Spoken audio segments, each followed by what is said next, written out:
السلام عليكم ورحمة الله وبركاته. حلقة النهاردة بتتكلم عن تفسير رؤية القيء في المنام، ونبدأ ببسم الله الرحمن الرحيم. تفسير حلم القيء في المنام لابن سيرين. رؤيا القيء في المنام له العديد من التفسيرات المختلفة، وقد تباعد العديد من العلماء وجهات النظر حول حلم القيء. إن تفسير رؤيا القيء في المنام يرمز إلى التوبة والمشوار والإرشاد والعودة إلى الله. هكذا حلم القيء دون الخروج من الفم في المنام هو علامة على مرض شديد. تفسير رؤيا القيء في الحلم هو دليل على التوتر والقلق والخوف الذي يهين على الرائي. رؤيا القيء العسل في المنام يدل على أن الرائي سيكون حافظ للقرآن الكريم وثقة في دينه. تفسير حلم رؤيا صعوبة القيء في المنام تشير إلى عدم قدرة الرائي على اتخاذ القرارات المهمة في حياته.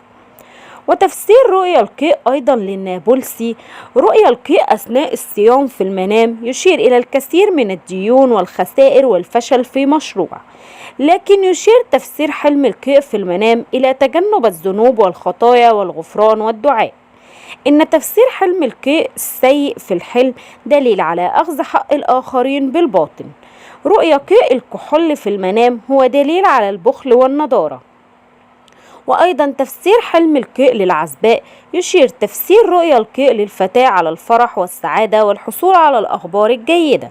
هكذا يظهر حلم القيء والغثيان في حلم العزباء تحول الحالة من الأفضل إلى الأسوأ أو من الأسوأ إلى الأفضل. إن تفسير رؤيا القيء الأبيض دون رائحة للعزباء دليل على الزواج من شخص ثري.